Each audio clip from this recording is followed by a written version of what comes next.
ईरानी का राहुल गांधी पर हमला, ये बड़ी खबर आपको बता रहे हैं। स्मृति ईरानी ने राहुल गांधी पर हमला बोला है। उन्होंने कहा कि भगोड़े से मैं नहीं डरती हूं।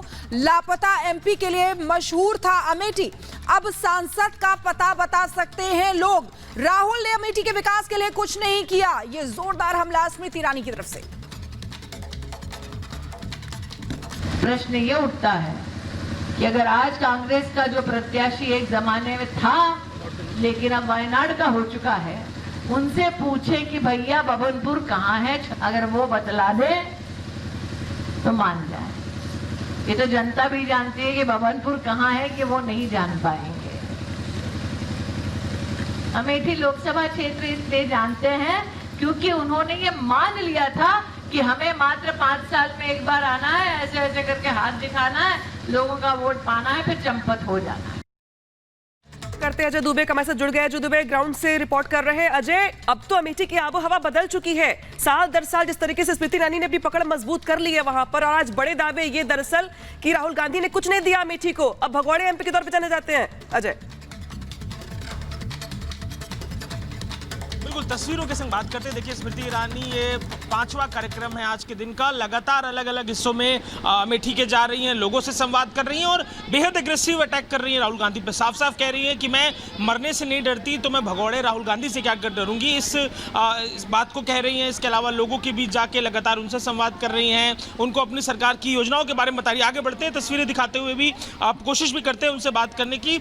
लगातार लोगों से संवाद कर रही हैं, आगे बढ़कर बात कर रही हैं, अपनी सरकार की योजनाओं में जो कुछ हुआ, कोविड के दौरान जो कुछ हुआ, तमाम उन बातों का जिक्र कर रही हैं। और लगातार स्मृति ईरानी लोगों के बीच जाकर बात कर रही हैं और चुनावों को लेकर जो पूरा मोमेंटम है उसे तैयार कर रही है। ये बात जो बार बार कही जा रही है कि चुनाव लड़ने के लिए वायनाड के बाद राहुल गांधी आ सकते हैं अमेठी को, उसको लेकर भी टिप्पणी कर रही है कि वो जो लड़ाने वाले लोग हैं, जो जाति के नाम पर, धर्म के नाम पर आते हैं, क्या उनको अमेठी की जनता फिर मौका देगी। जो कुछ 15 साल सांसद रहते हुए उन्होंने कहा, उसका भी हिसाब देने की बात कर रही है। तो लगातार अलग अलग हिस्सों में जा रही हैं। अब ये कार्यक्रम संपन्न हुआ, इसके बाद अब अगले कार्यक्रम के लिए बढ़ती हुई स्मृति ईरानी यहाँ से अलग अलग हिस्सों में लगातार, चाहे जो एकदम सुल्तानपुर से लगा हुआ हिस्सा हो अमेठी के पास का, चाहे जो अयोध्या। जी बिल्कुल अजय, बहुत बहुत शुक्रिया हमारे साथ जुड़ने के लिए और तमाम जानकारी देने के लिए। तो देखिए किस तरीके से अजय दुबे हमारे सहयोगी जो है वो तमाम जानकारी दे रहे थे। लेकिन इधर गृह मंत्री अमित शाह ने गुजरात में चुनाव प्रचार का आगाज कर दिया है।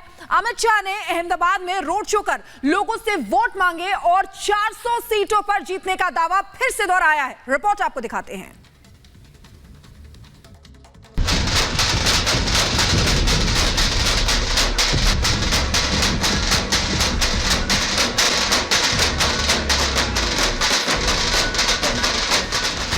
नगाड़ों की था, कार्यकर्ताओं का जोश, अमित शाह की हुंकार। 400 पार कर रहा मते। अब की बार 400 पार, 400 पार की ओर कर रहा है। केंद्रीय गृह मंत्री और बीजेपी के दिग्गज नेता अमित शाह ने गुजरात में शक्ति प्रदर्शन किया। हजारों कार्यकर्ताओं की भीड़ के साथ शाह ने रोड शो निकाला। अमित शाह गांधीनगर से वर्तमान सांसद हैं और फिर इसी सीट से बीजेपी की उम्मीदवार भी है। शाह ने रोड शो के माध्यम से खुद के लिए लोगों से वोटों की अपील की। मैं वोटर से यही अपील करता हूं, पूरे देश में मोदी जी का साथ देने का जुनून है। मोदी जी गुजरात से हैं, गुजरात की जनता भी उनको आशीर्वाद दे। गत समय से बड़ी लीड के साथ 25 की 25 सीटें जिताएं। 400 पार की ओर कर रहा है। फिर से एक बार गुजरात में 26 की 26 सीटें भारतीय जनता पार्टी जीतने जा रही है। गांधीनगर में 5.5 लाख से ज्यादा आपने जीत का अंतर रखा था, इस बार क्या टारगेट है? हम इससे भी बड़ी लीड के साथ इस बार जीतेंगे। गांधीनगर की पूरी जनता मोदी जी को तीसरी बार प्रधानमंत्री बनाने के लिए उत्साहित है। अमित शाह शुक्रवार को नामांकन दाखिल करेंगे, लेकिन उससे 24 घंटे पहले से ही शाह का प्रचार अभियान शुरू हो गया। शाह ने गुरुवार को अहमदाबाद के साणंद में रोड शो कर लोगों को बीजेपी से जोड़ने की कोशिश की। देखिए, मोदी जी जब से प्रधानमंत्री बने, नक्सलवाद पर हमने कठोर प्रहार किया है और अब नक्सलवाद पूरे देश भर में अपनी अंतिम सांसें गिन रहा है। ये बहुत बड़ी सफलता है सुरक्षा बलों की, और नक्सलवाद के खिलाफ हमारी लड़ाई अंतिम चरण में आ गई। लेकिन कांग्रेस क्यों शहीद बता रही है नक्सलियों को? किस तरह की मानसिकता? उनको हमेशा 10 साल के बाद मालूम पड़ता है। शाह को देखने के लिए सड़कों के किनारे हजारों लोगों की भीड़ जमा थी। बीजेपी का दावा है कि पूरे राज्य में बीजेपी कार्यकर्ता अपने नेता को देखने और सुनने के लिए पहुंचे थे। जो मजा माचो ये गुजरात की जनता है जो सबसे पूछ रही है, भारत मोदी सरकार। ये मैं कुछ और तस्वीरें दिखाती हूँ। देखिए, लगातार अमित शाह का जो रोड शो है वो आगे बढ़ रहा है और तमाम जो लोग हैं वो लगातार उनके रोड शो में जुड़ते जा रहे हैं। ये फूल आप देख रहे हैं, अमित शाह जब यहाँ पर पहुंचे तो फूलों से उनका स्वागत किया गया। रोड शो में शामिल होने के लिए बीजेपी कार्यकर्ता पारंपरिक वेशभूषा पहने नजर आए।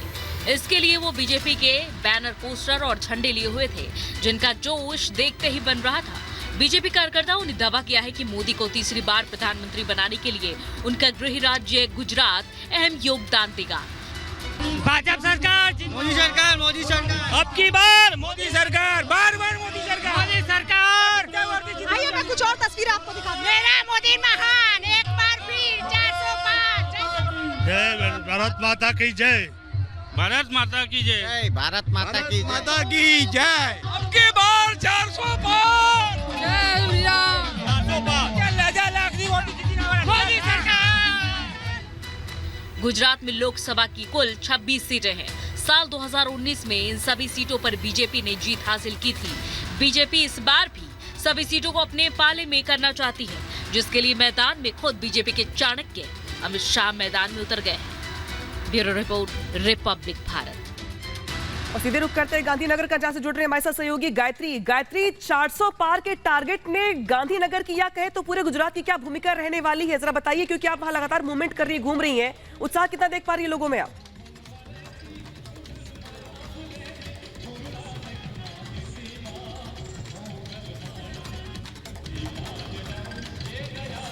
देखिए, इस वक्त मैं रानी पे मौजूद हूँ और आप ये देख सकते हैं सरदार पटेल की मूर्ति पर सबसे पहले अमित शाह थोड़ी देर बाद यहीं पर पहुंचने वाले हैं और यहाँ से वाजिलपुर उनका जो रोड शो है वो वहाँ पर पहुंचेगा और सबसे पहले वो यहाँ पर पहुंचेंगे रानीप में, सरदार पटेल को पुष्प अर्पित करेंगे और उसके बाद भी सरदार पटेल चौक पर इस वक्त मौजूद है। और मैं आपको भीड़ दिखाती हूँ। देखिए, पूरा अगर आप देखेंगे तो यहाँ पर खचाखच लोगों को आना शुरू हो चुका है। तमाम जो लोग हैं आसपास के वो यहाँ पर आ चुके हैं और एक बार मैं जरा पीछे दिखाऊंगी। प्रधानमंत्री मोदी का एक बड़ा सा कटआउट यहाँ पर लगाया गया है, उधर अमित शाह का लगाया गया है। लोग छतों पर खड़े होकर अभी इंतजार कर रहे हैं अमित शाह, क्योंकि यहाँ पर पहुंचेंगे और सीधे वाजलपुर जाएंगे और वहां पर ये रोड शो खत्म होगा और उसके बाद एक जनसभा को भी संबोधित करेंगे। तकरीबन 10 से 12 किलोमीटर का ये रोड शो होने वाला है। तस्वीरें मैं आपको दिखा रही हूँ। देखिए, आपसे कुछ ही देर बाद, क्योंकि 4:15 बजे का वक्त रखा गया और उसकी जो तैयारियां हैं वो पूरी कर ली गई है। मैं कोशिश करूंगी कि नीचे भी जाऊं और लोगों से अगर मैं बातचीत कर पाऊं, क्योंकि आपसे थोड़ी देर बाद जब यहाँ पर पहुंचेंगे तो फिर यहाँ पर पहले पुष्प अर्पित करेंगे और उसके बाद यहाँ से रोड शो और एक बड़ी जनसभा को भी अमित शाह संबोधित करने वाले हैं। लोग यहाँ पर आए हुए हैं, हम उनसे बातचीत करते हैं। आप लोग कहाँ से आए हुए हैं? क्या बोला? कहाँ से आए हुए हैं? मैं यहाँ से हूँ, गुजरात से हूँ। गुजरात। हाँ, तो अभी अमित शाह यहाँ पर आने वाले हैं। अमित शाह आने वाले हैं। तो अभी क्या लग रहा है? चुनाव में 400 पार करेगी बीजेपी इस बार। क्या करना बीजेपी को लेकर अब इस बार क्या उम्मीद है? हाँ, मैं बीजेपी के लिए खड़ा हूँ, उसको धन्यवाद कहने वाला हूँ। अंकल जी, आपको क्या लग रहा है? आप यहाँ पे रोड शो के लिए आए हैं? આ બધું સારું છે। रोड शो के लिए आए हैं? આપણે ભાજપ કાર્યાલય જ હોવું જોઈએ। जब भाजपा में आएंगे? હા, આ જ હોવું જોઈએ।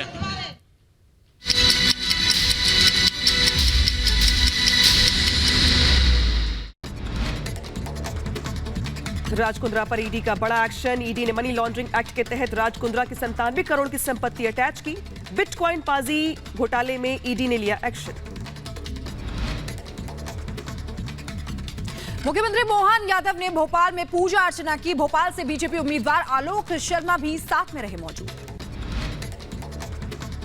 अराउंड द वर्ल्ड सेलिंग प्रतियोगिता के लिए महिला दल ने पूरा किया अभ्यास। महिला दल ने मुंबई से लक्षद्वीप तक तय किया सफर।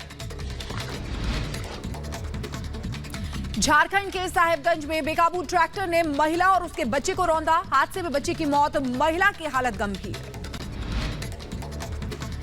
यूपी के बलिया में श्रद्धालुओं से भरी गाड़ी खाई में पलटी। एक ही परिवार के 3 लोगों की मौत। हादसे में 3 लोग बुरी तरह से जख्मी हो गए, अस्पताल में चलाया जा रहा इलाज। यूपी के एटा में तेज रफ्तार कार डिवाइडर से टकरा गई। 2 बच्चों समेत 4 लोगों की मौत हो गई। कई लोग बुरी तरह घायल हैं। मामले की जांच में जुटी हुई है पुलिस। यूपी के मऊ में ट्रेन की चपेट में आने से छात्रा की मौत। रेलवे ट्रैक पार करते हुए वक्त हुआ हादसा। मामले की जांच में जुटी पुलिस। पश्चिम बंगाल के पुरुलिया में खेत में लगी भीषण आग। खेत में रखे फाइबर पाइप में अचानक आग लग गई। दमकल की गाड़ियां मौके पर मौजूद, आग बुझाने की कोशिश जारी। महाराष्ट्र के सोलापुर में बिजली गिरने से पेड़ जलकर हुआ खाक। घटना से इलाके में मचा हड़कंप। हालांकि गनीमत ये रही कि किसी को नुकसान नहीं पहुंचा। यूपी के मथुरा में पुलिस और बदमाशों के बीच मुठभेड़ हुई। मुठभेड़ में 2 बदमाश घायल बताए जा रहे हैं। उधर मध्य प्रदेश के दमोह में भालू का 3 लोगों पर हमला। घटना में एक महिला और बच्चा बुरी तरह से जख्मी हो गए हैं। भालू ने मवेशियों को भी बनाया निशाना। बेंगलुरु में बीजेपी नेताओं और कार्यकर्ताओं ने पुलिस स्टेशन के सामने किया विरोध प्रदर्शन। कार्यकर्ताओं को परेशान करने वाले उपद्रवियों की गिरफ्तारी की मांग को लेकर यह प्रदर्शन किया।